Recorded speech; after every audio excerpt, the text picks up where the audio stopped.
أعوذ بالله من الشيطان الرجيم بسم الله الرحمن الرحيم واعلموا أنما غنمتم من شيء فأن لله خمسه وللرسول ولذي القربى واليتامى والمساكين وابن السبيل إن كنتم آمنتم بالله وما أنزلنا على عبدنا يوم الفرقان يوم التقى الجمعان والله على كل شيء قدير۔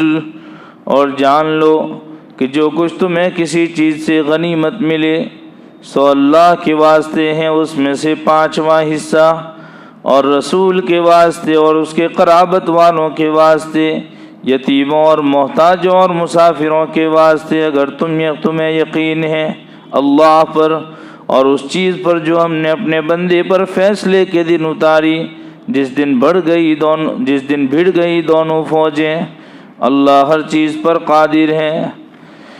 اذ انتم بالعدوة الدنيا وهم بالعدوة القصوى والركب اسفل منكم ولو تواعدتم لاختلفتم في الميعاد ولكن ليقضي الله امرا كان مفعولا ليهلك من هلك عن بينة ويحيى من حي عن بينة وَإِنَّ اللَّهَ لَسَمِيعٌ عَلِيمٌ۔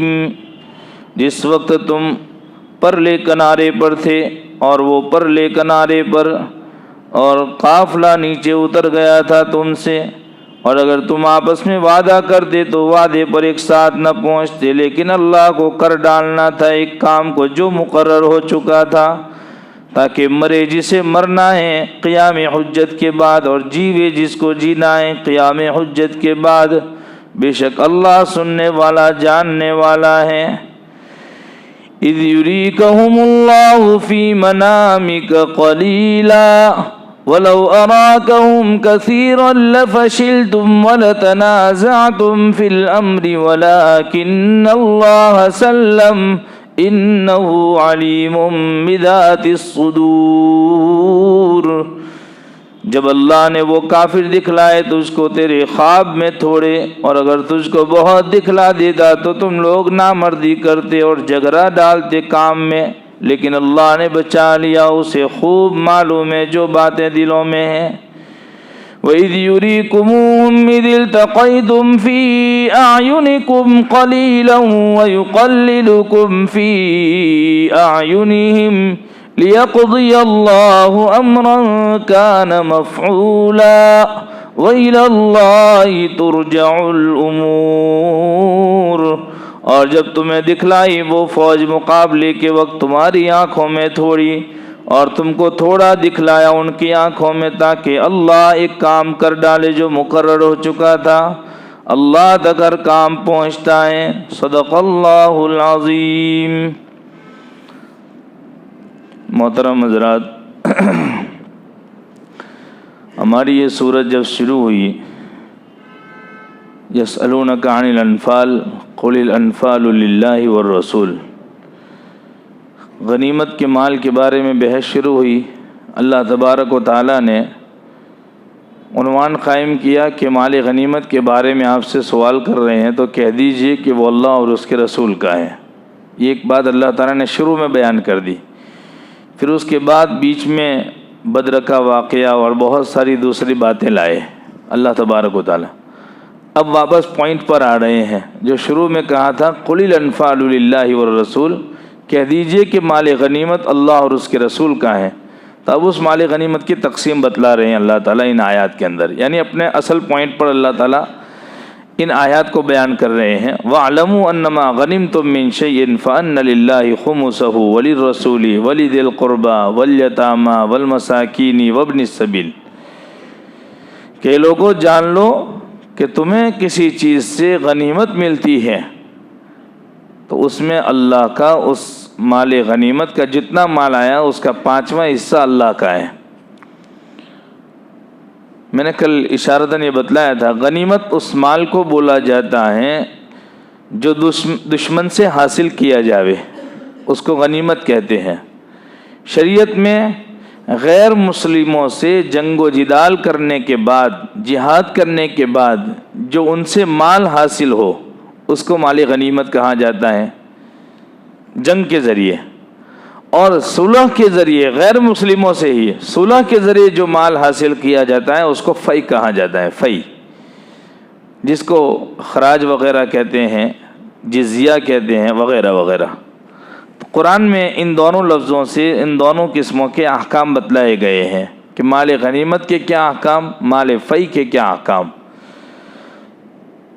اس صورت کے اندر مال غنیمت کے احکام بیان ہو رہے ہیں، اللہ تبارک و تعالیٰ نے اس کو بیان کیا ہے۔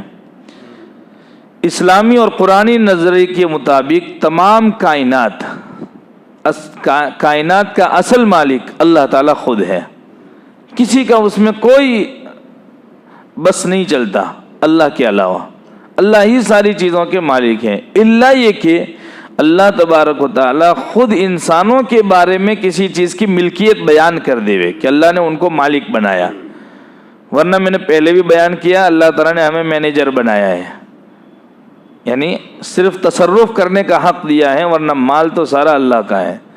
لیکن اگر اللہ تعالیٰ کسی چیز کے بارے میں یہ بیان کر دے کہ ہم نے انسانوں کو مالک بنایا، جیسے قرآن کریم میں سورہ یاسین میں چوپایوں اور جانوروں کے عنوان سے اللہ تعالیٰ یہ بیان فرماتے ہیں، اَوَلَمْ يَرَوْا أَنَّا خَلَقْنَا لَهُم مِّمَّا عَمِلَتْ أَيْدِينَا أَنْعَامًا فَهُمْ لَهَا مَالِكُونَ۔ اللہ تعالیٰ کہتے ہیں کیا یہ لوگ دیکھتے نہیں کہ چوپایوں کو ہم نے اپنے ہاتھوں سے بنایا، اللہ کہتے ہیں خود ہم نے بنایا، اور پھر لوگ ان کے مالک بن گئے۔ گویا اللہ تعالیٰ نے چوپایوں کی ملکیت انسان کی بنا دی، لیکن انسان کو مالک بنانے کے بعد اللہ تبارک و تعالیٰ نے اس ملکیت پر اپنے حقوق بیان کیے، اس کے حقوق بیان کیے۔ نبی اکرم صلی اللہ علیہ وسلم کے رحم و کرم کو کل میں بیان کر رہا تھا، تو آپ کا رحم و کرم صرف انسانوں تک محدود نہیں تھا، آپ کا رحم و کرم جانوروں تک بھی پھیلا ہوا تھا۔ ایک مرتبہ ایک علاقے سے آپ گزر رہے تھے، ایک جگہ سے، مدینہ میں ہی ایک جگہ سے آپ گزر رہے تھے، ایک اونٹ رو رہا تھا، آپ صلی اللہ علیہ وسلم کھڑے ہو گئے، آپ کو دیکھ کر رونے لگا، آپ اس کے پاس کھڑے ہو گئے اور اونٹ سے بات کرنے لگے، شکایت کی اونٹ نے کہ میرا مالک مجھے کھانا برابر نہیں دیتا اور مجھ سے کام خوب لیتا ہے۔ اللہ کے نبی علیہ السلام نے اس کے مالک کو بلوایا اور کہا کہ تمہارا یہ جانور تمہاری شکایت کر رہا ہے کہ تم اس کو دانا پانی برابر نہیں پہنچاتے۔ اللہ تبارک و تعالیٰ نے مجھے سب کے لیے رحمت بنا کر بھیجا ہے، کائنات میں جو بھی چیز ہے ہر ایک کے حق میں آپ رحمت بن کے آئے تھے۔ اسی لیے تو اللہ کے نبی علیہ السلام کے معجزات میں سے یہ ہے کہ آپ نے مردہ گوہ، پالا گو جو ہوتی ہے نا، مردہ گوہ مری ہوئی ہے، اس سے جب آپ نے کہا کہ میری رسالت کی گواہی دے تو وہ زندہ ہوئی اور اس نے کہا کہ آپ اللہ کے نبی ہیں، اور پھر مر گئی واپس۔ آپ نے درختوں سے کہا کہ میری رسالت کی گواہی دیجئے تو درختوں نے آپ کے بارے میں گواہی دی۔ آپ جب کسی راستے سے گزر رہے ہیں تو درخت، ایک شاخ، ایک ٹہنی اپنے درخت سے ٹوٹی، راستے پر اللہ کے نبی علیہ السلام کے پاس آئی، السلام علیکہ یا رسول اللہ، اس نے آپ سے کہا اور پھر واپس درخت کے ساتھ جا کے جڑ گئی۔ آپ ہر ایک کے حق میں رحمت بن کے آئے تھے۔ تو نبی اکرم صلی اللہ علیہ وسلم، اللہ تبارک و تعالیٰ یہ فرما رہے ہیں کہ ہم نے جانوروں کو خود اپنے ہاتھوں سے بنایا اور پھر لوگ اس کے مالک بن گئے۔ تو یہ اللہ تعالیٰ اگر کسی کی ملکیت بیان کرے وہ الگ مسئلہ ہے، ورنہ ساری چیزوں کے مالک، ہماری ذاتوں کے بھی مالک اللہ تعالیٰ ہے۔ قرآن میں ایک جگہ اللہ تعالیٰ یوں فرماتے ہیں، ان اللہ اشتری من المؤمنین انفسهم واموالهم بان لهم الجنہ۔ اللہ تعالیٰ نے انسانوں کی جانوں کو، مالوں کو جنت کے بدلے میں خرید لیا ہے، یہ اللہ تعالیٰ نے فرمایا ہے۔ تو گویا اللہ تعالیٰ نے خود بنایا ہے، خود خرید لیا ہے۔ یہ ہم جو تصرف کر رہے ہیں وہ امانت کے طور پر کر رہے ہیں، اور امانت میں خیانت کا بالکل حق نہیں ہوتا۔ تو یہ اللہ تبارک و تعالیٰ کی جو پہلا حق یہ بیان کیا کہ جو تمہیں غنیمت کا مال حاصل ہو اس میں 5واں حصہ اللہ کا، 5واں ہی حصہ خالی بیان ہوا، اور پھر اور بھی بہت سارے مصارف بیان کیے۔ تو ساری چیزیں جب اللہ کی ہیں تو اللہ کا الگ سے کیوں بیان ہوا؟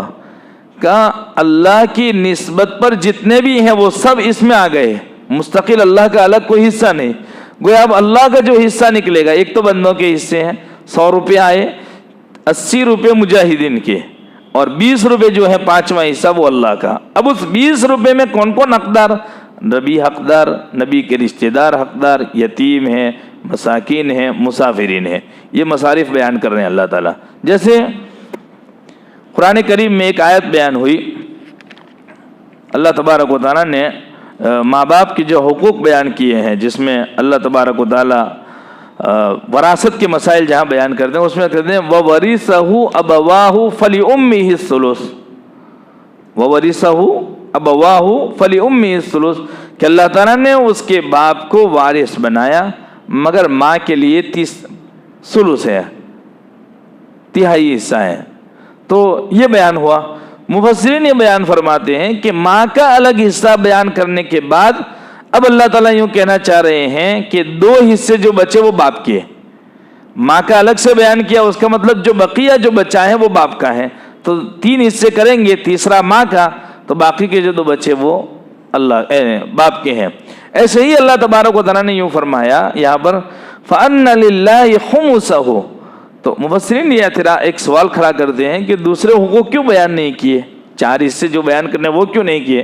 کب 5واں بیان کر دیا، انسان اپنی عقل سے خود سمجھ جاوے. اللہ نے اتنی تو عقل دے رکھی ہے کہ جب 5واں اللہ کا بیان ہوا ہے اور اللہ کا جو بیان ہوا ہے اس کے مصارف بھی اللہ نے بیان کر دیے ہیں، تو باقی کا سمجھ جانا چاہیے کہ جو 80% ہیں وہ مجاہدین کا حق ہے. معلوم ہوا کہ مجاہدین کو بھی اللہ تعالیٰ نامراد نہیں کرنا چاہتے تھے. انہوں نے محنتیں کی، انہوں نے اللہ کے راستے میں اپنی جانوں کی قربانی دینے کی فکر کی، تب جا کے اللہ تعالیٰ نے ان کو مال غنیمت کا حقدار بنایا. تو 80% جو مال آیا وہ مجاہدین کا، 20% جو ہے وہ نکال لیا جاتا تھا آگے سے، خمس جس کو کہا جاتا تھا، اور اس کو پھر نبی اکرم صلی اللہ علیہ وسلم کو تصرف کا حقدار بنایا. یہ نہیں کہ 5واں حصہ الگ سے نکال لیا، اب اس کے اندر نبی علیہ السلام کو بھی اتنا ہی ملے گا جتنا یتیموں، مساکین، مسافرین، آپ کے رشتہ داروں کو ملے گا اتنا. ایسا نہیں. اللہ تبارک و تعالیٰ نے نبی اکرم صلی اللہ علیہ وسلم کو اس مال میں تصرف کرنے کا پورا اختیار دے رکھا تھا کہ وہ جو حصہ نکالا ہے وہ آپ اپنے لیے رکھنا چاہے تب بھی، آپ ان 5 مصارف جو بیان ہوئے، دوسرے 4 آپ کے علاوہ، ان میں سے کسی ایک کو دے دینا چاہے تب بھی آپ کو پورا اختیار ہے.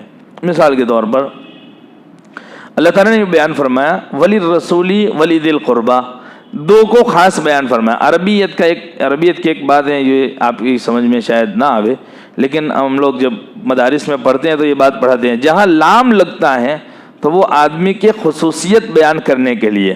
تو اللہ تعالیٰ نے یہاں قرآن کی آیت میں 5 مصارف بیان کیے، اس میں 2 کے ساتھ لام لگا دیا، لِلرَّسُولِ لِذِي الْقُرْبَى، اللہ کے رسول کے لیے اور آپ کے رشتہ داروں کے لیے. باقی یتامہ، مساکین اور ابن السبیل، مسافر جس کو کہتے ہیں راستے کا بیٹا یعنی مسافر، تو یہ 3 مصارف جو بیان کیا اس میں لام نہیں لگایا.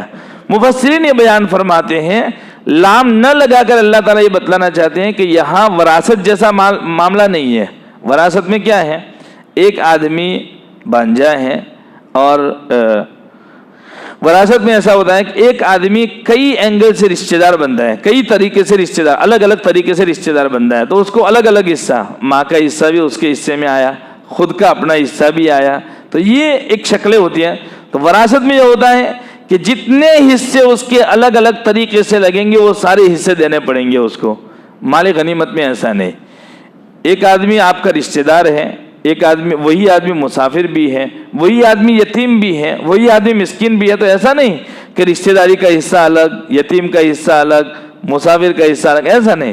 کوئی ایک ہی حصہ ملے گا. اس لیے اللہ تعالیٰ نے یوں کہہ دیا کہ وَلِلرَّسُولِ وَلِذِي الْقُرْبَى وَالْيَتَامَى وَالْمَسَاكِينِ وَابْنُ السَّبِيلِ. تو یہ لِذِي الْقُرْبَى جو ہے رشتہ دار، ان میں سے کوئی یتیم بھی ہو سکتا ہے تو اس کو یتیمیت کا حصہ الگ نہیں ملے گا، اس کو مسکینیت کا حصہ الگ نہیں ملے گا، اس کو ابن السبیل کا حصہ الگ نہیں ملے گا.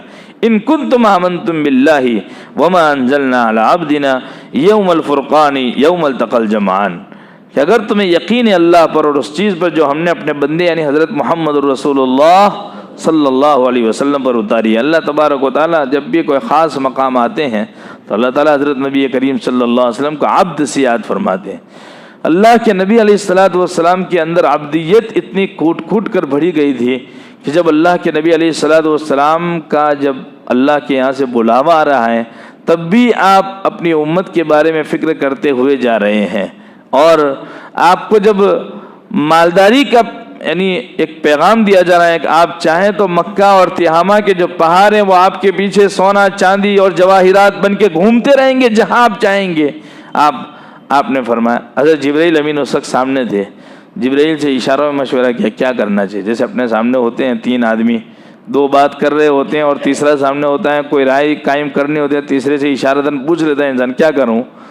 تو ایسا حضرت یوسف علیہ السلام کے واقعے میں جیسا ہوا تھا کہ زلیخا پیچھے پیچھے بھاگ رہے تھے، حضرت یوسف آگے آگے آ رہے تھے، اور جب دیکھا کہ دروازہ بند ہے بالکل، تو اللہ تبارک و تعالیٰ نے حضرت یوسف کی حضرت یعقوب علیہ السلام کی شکل سامنے لے آئے تھے.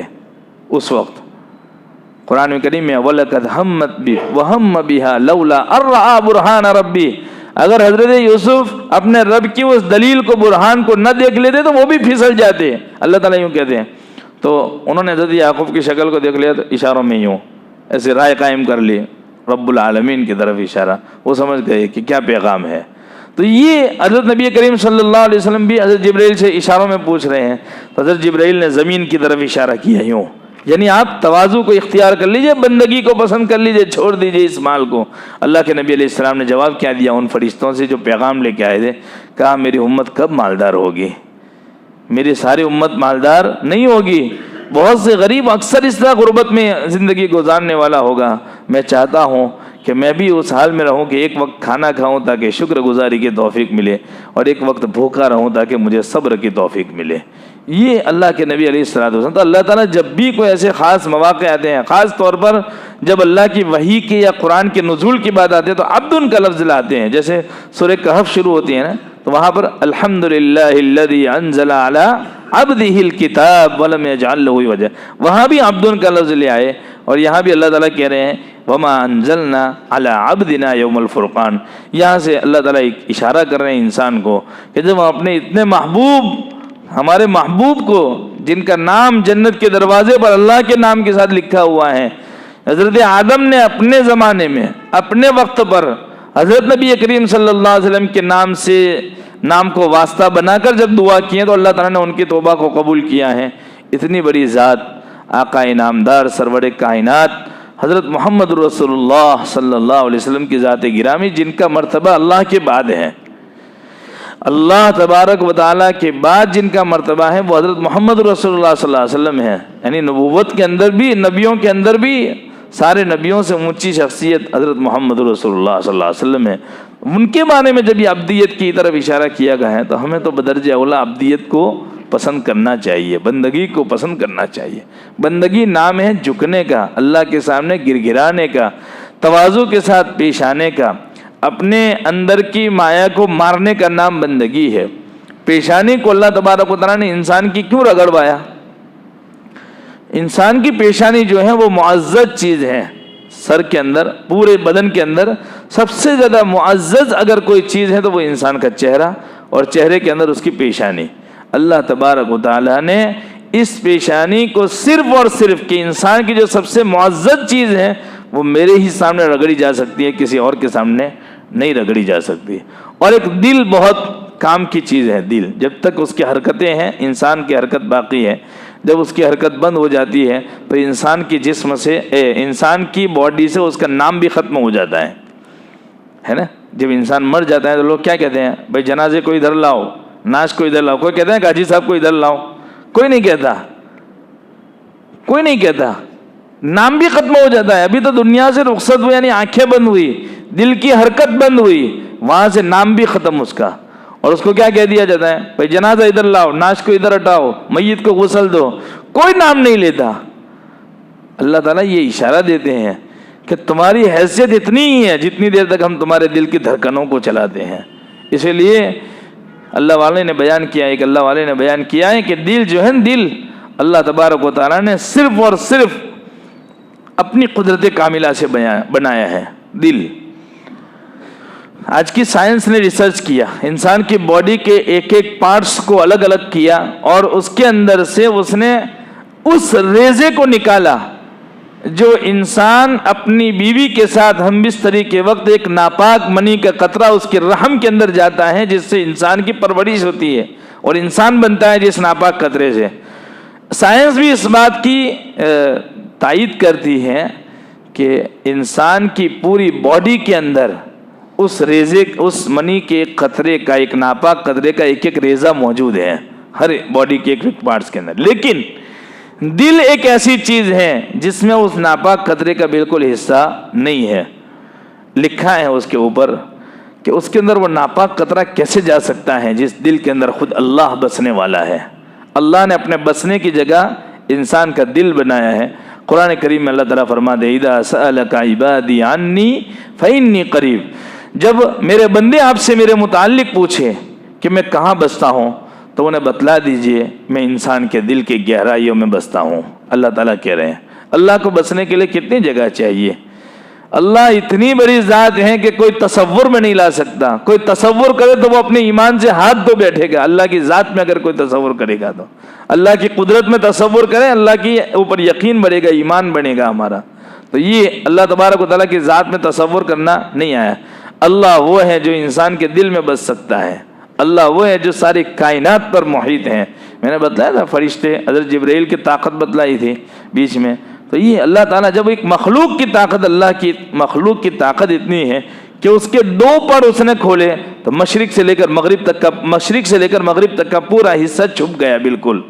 اگر وہ اپنے 100 کے 100 پر کھول دے تو کیا ہوگا؟ سارے کہکشاں جتنے ہیں، کہکشاں وغیرہ، کہکشاں یعنی ہم نے تو صرف یہاں سے دیکھتا ہے، یہ بادل وغیرہ دکھتے ہیں ہمیں، نیلگوں، آسمان بھی ہمیں نہیں دکھتا، آسمان تو بہت بلندیوں پر ہے، تارے دکھتے ہیں، ہم نے سورج کو دیکھا ہے، چاند کو دیکھا ہے جو معمولی سا ایک حصہ ہے اللہ تبارک و تعالیٰ کے کائنات کا۔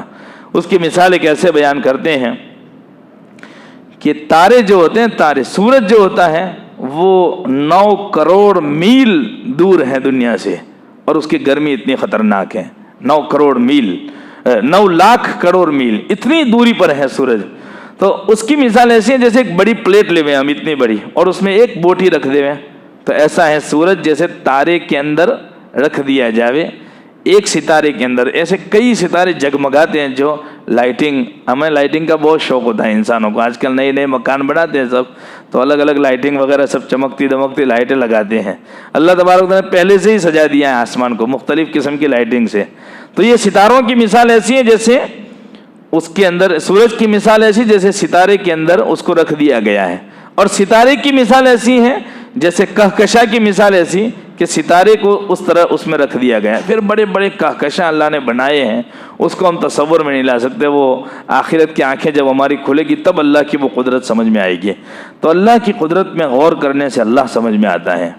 اسی لیے اللہ تبارک و تعالیٰ نے بندوں کے لیے تو اتنا بیان کر دیا، فَأَنَّ لِلَّهِ خُمُسَهُ وَلِلرَّسُولِ وَلِذِي الْقُرْبَى وَالْيَتَامَى۔ اب لِذِي الْقُرْبَى، مال غنیمت کا یہ حصہ جو 5واں ہے وہ اللہ کے رسول کے لیے اور آپ کے خاندان کو بھی اس آیت میں حصہ دیا گیا۔ تو خاندان کے لیے کیوں؟ کہ نبی اکرم صلی اللہ علیہ وسلم کا جو گھرانہ تھا بنو ہاشم جس کو کہتے ہیں، وہ معزز گھرانہ تھا۔ اللہ تعالیٰ نے آپ کے گھرانے کو صدقات سے بالکل پاک رکھا۔ جو سید ہوتے ہیں نا حقیقت میں، ہمارے یہاں بھی کبھی کبھی آتے ہیں بیچارے، یعنی مجبور ہوتے ہیں، حالات کے مارے ہوئے ہوتے ہیں، سید ہوتے ہیں، تو وہ مجھ سے آگے سے بول دیتے ہیں کہ ہم سید ہیں، ہمیں اعلان کی اجازت دیجیے تاکہ ہم کہہ سکیں کہ بھائی ہم سید ہیں، ہمیں زکوٰۃ کی رقم مت دینا، ہمیں صدقات کی رقم مت دینا۔ جو صحیح معنوں میں سید ہوتا ہے وہ آ کر یہ بیان کرتا ہے، تو پھر میں ان کے یہ اشارہ دیتا ہوں کہ آپ کے لیے احترام یہ ہے کہ آپ یہاں بیٹھ سکتے ہیں بالکل، ورنہ ہم ہر کس و ناکس جو مانگنے کے لیے آتے ہیں ان کو تو کہہ دیتے بھائی دروازے کے وہاں آپ کی جگہ ہے، لیکن ان کے احترام میں کہ نبی اکرم صلی اللہ علیہ وسلم کے خاندان کا آدمی ہے، احترام میں اللہ کے گھر میں تو کسی کے لیے اللہ کے علاوہ مخلوق کے لیے کسی کے سوال نہیں ہے۔ یہ علماء نے بالکل منع لکھا ہے کہ خالق کے گھر میں ہوتے ہوئے ہم مخلوق کے سامنے مانگے اپنی ذات کے لیے، تو اس کے لیے تو بالکل منع ہے۔ تو اعلان کی تو کسی کو اجازت نہیں اللہ کے گھر میں، لیکن ہاں اگر وہ سید ہیں تو اتنا احترام کرتے ہیں کہ انہیں کرسی دے دی جاتی ہے۔ علماء کرام جیسے آتے ہیں ہمارے سفرا، ہم انہیں کرسی دیتے ہیں تو ان کو کرسی پر بٹھایا جاتا ہے۔ اگر آپ کو کسی کی رقم ایسی لگے کہ وہ ہماری مدد اس طرح کرتا ہے تو آپ ان سے بول دیجئے خود سامنے سے، بھائی میں سید ہوں، اتنا کہہ دیں، تو اتنا کہنا ضروری بن جاتا ہے. ہم جب پڑھتے تھے تو ہمارے ماسٹر صاحب آتے تھے دارالعلوم میں حساب وغیرہ سکھانے کے لیے, تو وہ بھی خود سید تھے, ہمارے شہر گودرا کے تھے, ادھر سید وار جو ہمارے وہاں کے تھے, بہت بیچارے بڑی عمر میں وفات پائی انہوں نے, تو وہ بھی سید تھے. وہ بھی ہم کبھی پڑھنے کے زمانے میں کبھی کوئی تعاون کرتے مدد وغیرہ تو منع کر دیتے کہ میں سید ہوں. تو جو سید ہوتے ہیں وہ صدقات کے مستحق نہیں ہوتے. تو علماء نے لکھا ہے کہ کیوں صدقات کا مستحق نہیں رکھا, کہ نبی اکرم صلی اللہ علیہ وسلم کا گھرانہ معزز گھرانہ ہے, اور لوگ جو صدقات نکالتے ہیں یا زکوٰۃ نکالتے ہیں وہ اوساخ الناس کہلاتا ہے. اوساخ الناس کا مطلب لوگوں کا میل کچیل, لوگوں کا میل کچیل, اور معزز لوگ میل کچیل کے, یعنی اگر میں سفید کپڑے پہنوں اور اس پر ایک داغ دھبا آ جائے کتنا خراب لگے یہ کپڑا, معمولی سی کالائی اگر لگ جائے تو برا لگتا ہے. میری عادت میں سے یہ ہے, میرے اوپر ایک داغ آ جاتا ہے میں جلدی سے دھونے کی فکر کرتا ہوں, یہ نظافت کے علاوہ. تو اگر ان معزز گھرانوں کے لوگوں کو ہم اپنا میل کچیل کھلاوے تو یہ اچھی بات ہے.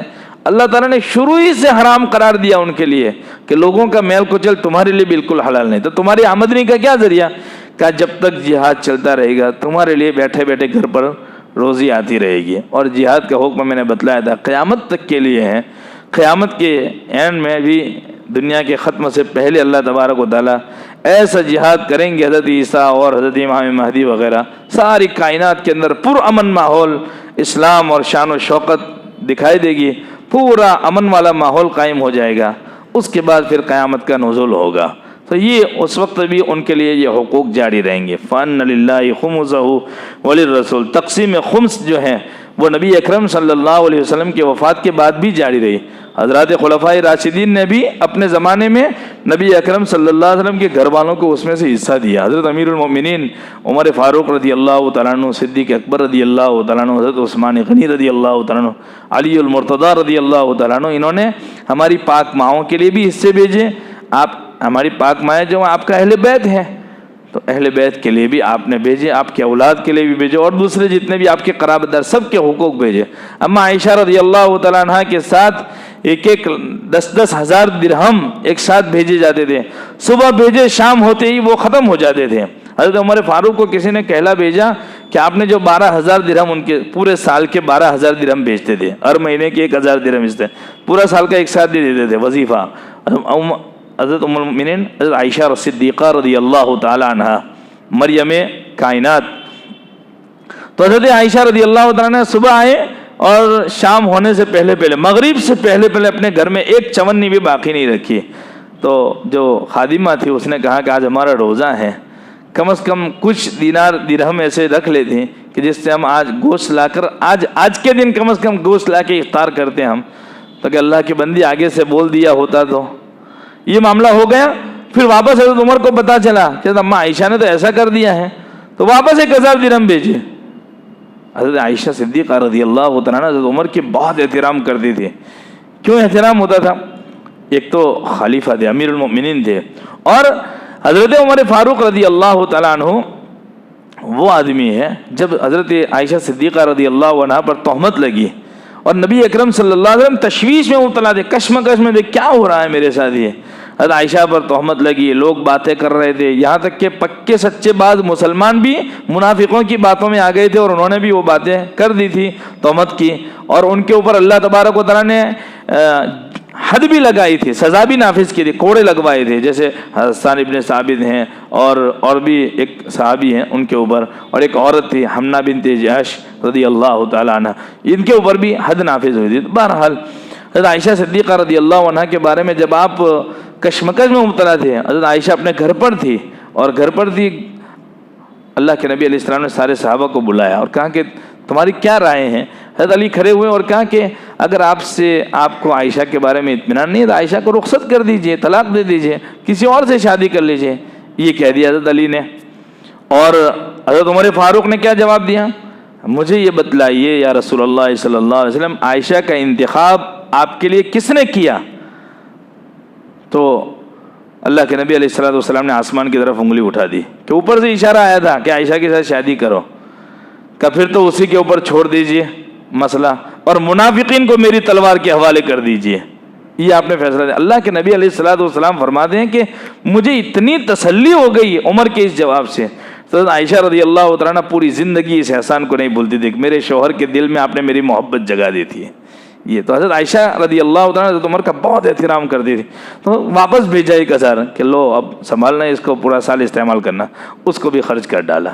یہ لوگ مال رکھنا جانتے ہی نہیں تھے. صحابہ کرام کے بعد اتنا مال آتا تھا لیکن صحابہ پر اکثر زکوٰۃ فرض ہی نہیں ہوتی تھی کبھی, کیونکہ زکوٰۃ کی فرضیت کے لیے سال گزرنا شرط ہے, اور جو بھی مال آتا تھا ان کے پاس سال ہی نہیں گزرتا تھا, اس لیے زکوٰۃ فرض نہیں ہوتی تھی.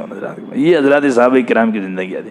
اللہ تبارک و تعالی ہمیں بھی ایسی صفات نصیب فرمائے. سبحان اللہ بحمدہ, سبحانک اللہم و بحمدک, ونشہد ان لا الہ الا انت نستغفرک.